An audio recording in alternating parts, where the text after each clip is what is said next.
Bien que les historiens aient examiné divers aspects de l'existence humaine, la manière dont ils considéraient la sexualité est souvent peu explorée. Bienvenue dans Le Stoïque Parfait, et dans cette vidéo, nous plongerons dans la vision historique du sujet, en explorant comment cette philosophie valorisait l'équilibre émotionnel, la raison et l'autotransformation en ce qui concerne la sexualité.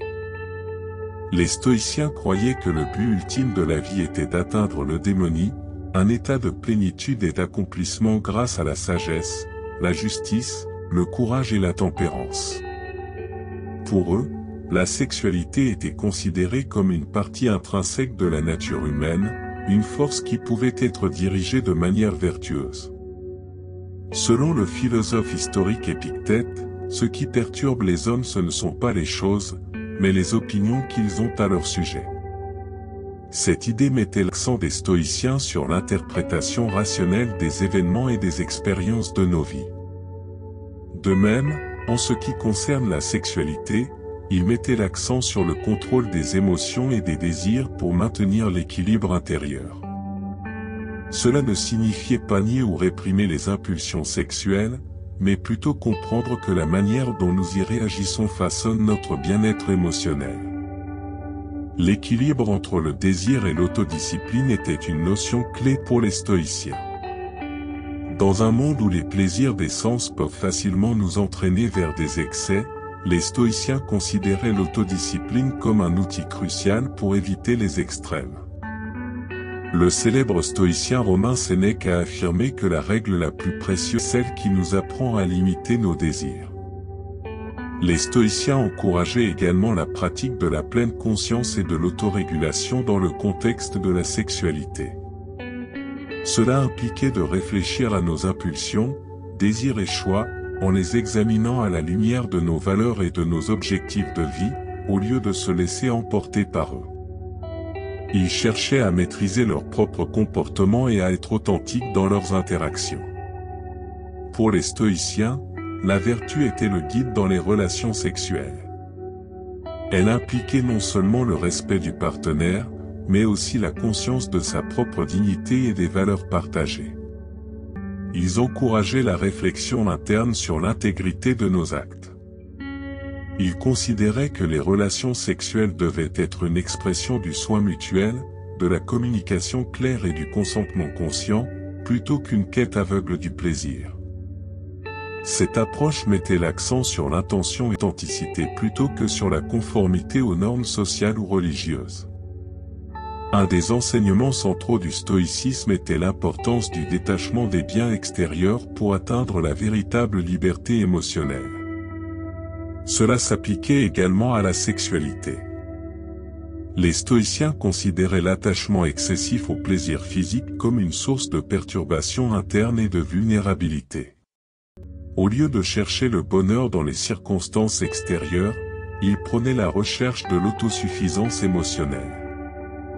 Apprendre à désirer ce dont vous avez réellement besoin et à mépriser les désirs communs était l'un de leurs principes.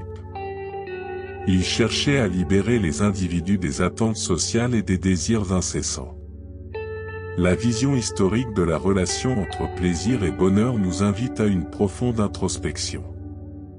Les stoïciens reconnaissaient que le plaisir pouvait apporter une joie momentanée, mais ils mettaient en garde contre la recherche effrénée de sensations et de plaisirs éphémères.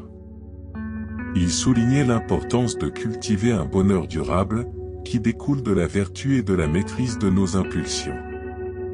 La philosophie historique ne nous demande pas d'abandonner le plaisir, mais plutôt de considérer sa place dans notre quête de réalisation personnelle. Épictète nous rappelle que si vous voulez progresser, progressez vers la sagesse. Cette orientation nous encourage à remettre en question nos choix sexuels. Sont-ils guidés par un désir momentané de plaisir ou sont-ils alignés sur notre quête plus profonde de sens et d'authenticité? La vision historique de la sexualité en tant que champ de l'autotransformation nous pousse à réfléchir à comment nous pouvons grandir et évoluer grâce à nos expériences intimes.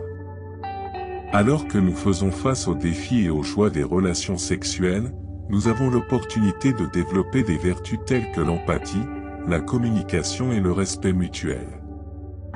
Les stoïciens voyaient la sexualité comme un miroir de nos propres forces et faiblesses, nous invitant à un voyage de découverte de soi.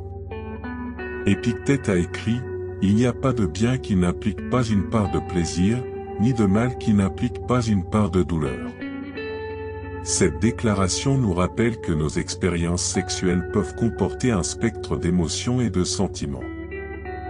L'approche historique nous encourage à considérer ces expériences comme des occasions de croissance personnelle, en faisant face aussi bien à la joie qu'aux défis. La vision historique de la sexualité nous rappelle l'importance du dialogue interne et de la compassion envers soi. Alors que nous naviguons à travers les défis et les conflits de nos relations intimes, cette approche nous invite à examiner non seulement nos relations avec les autres, mais aussi notre relation avec nous-mêmes. Marc Aurèle nous rappelle que nous avons le pouvoir sur notre esprit, même lorsque nous n'avons pas le contrôle sur les faits extérieurs. Cette observation nous inspire à cultiver une attitude de compassion envers nous-mêmes, en faisant preuve de gentillesse et de patience lorsque nous faisons face aux complexités de la sexualité et des relations humaines. L'équilibre est un fil conducteur clé qui émerge de la vision historique de